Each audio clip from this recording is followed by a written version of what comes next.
Объединила нас всех с вами 205-летие со дня рождения великого украинского поэта Тараса Григорьевича Шевченко.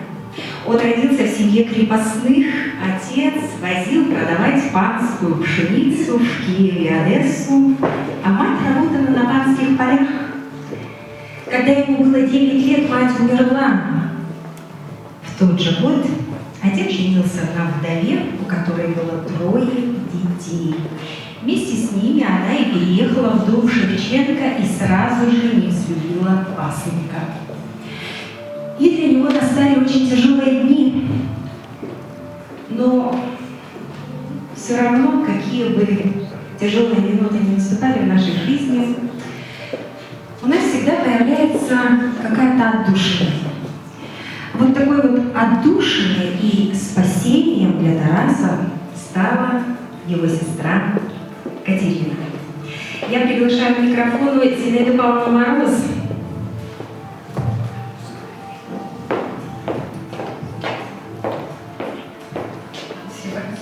Добрий день, уважаемі здоровенькі люди. Шановні, прочитаю вам Тарасу такі слова, які він написав, коли йому було дуже сумно. Не молилася за мене, поклони не клала. Моя мати, а так собі, мене повела. Співаючи, нехай росте, та здорове буде.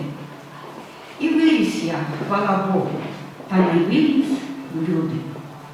Лучше було б не родити, аби отопити, як мав би я у неволі Господа гнівити.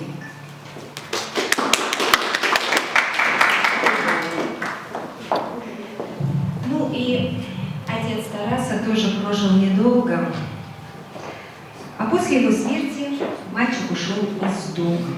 Почти 4 года он бродяжничал, подрабатывал где только можно. Приходилось ей пасти овец, собирать урожай, помогать старикам с дровами и даже читать псалтырь над усопшими. Ольга Васильевна Онищик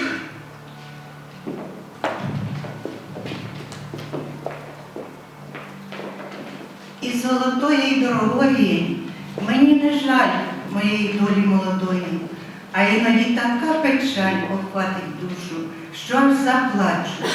А ще до того, як побачу малого хлопчика в селі, мов одірвалася від гіллі, однісіньке під тином сидить собі в старій ряднині. Мені стається, що то я, що це та молодість моя. Мені 13 минало. Я пас ягнята за селом, чи то там сонечко сіяло, чи так мені чого було. Мені так любо-любо стало, неначе обох. Уже прокликали до паю, а я собі у бур'яні молюся Богу і не знаю, чому маленькому мені тоді так весело молилось, чого так весело було. Господнє небо і село, ягня, здається, веселилось, і сонце гріло, не пекло. Та недовго сонце гріло, недовго молилось, запекло, почервоніло і рай запалило. Мов прокинувся, дивлюся, село почерніло, Боже небо голубеє і те помарніло. Оглянувся на ягнята, не мої ягнята. Оглянувся на хати, нема в мене хати, не дав мені Бог нічого, і хлинули сльози, тяжкі сльози.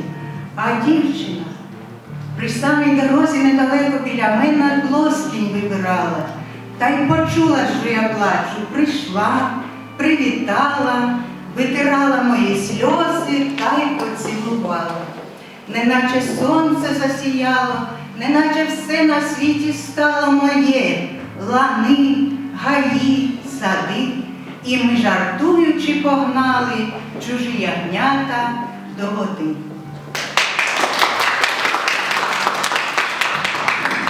Спасибо, Ольга Васильевна.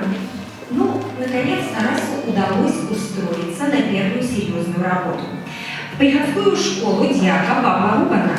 Здесь мальчик знакомится с основами письма, а вот следующим местом работы Тараса была община иконописцев. И здесь он получил знания по основам рисования и очень увлекся этим. После этого он попал в число прислуги к новому помещику Павлу Васильевичу Энгельгарту. Первое время работал у него поваром, но любовь к рисованию не покидала его. И жена помещика как-то вот углядела в нем это умение, этот навык, да, и рассказала об этом мужу. Тот тоже оценил талант мальчика и прикинул, что из него может получиться такой домашний живописец, личный живописец. По этой причине он отправил Тараса учиться в Виленский университет. А там наставником парня стал популярный портретист Ян Рустам. Через 1,5 года хозяин отправил Шевченко в Петербург, чтобы расширить его кругозор. Там под руководством Василия Ширяева Тарас принимает участие в росписи Большого театра. Я приглашаю к микрофону Владимира Быкадорова.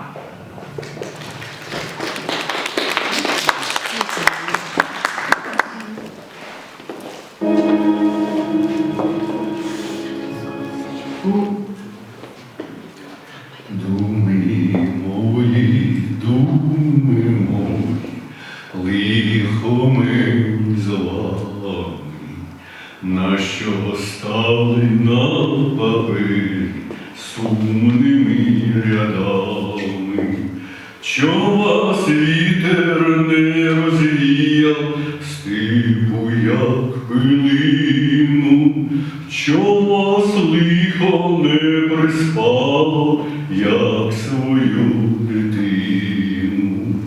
Думи мої, квіти мої діти, виростав вас, доглядав, де ж мені вас діти? В Україну ідіть, діти, в нашу Україну, попід тинню сиротами, а я тут загину. Там найдете щире серце і слово ласкаве, там найдете щиру правду, а ще й, може, славу. Привітайте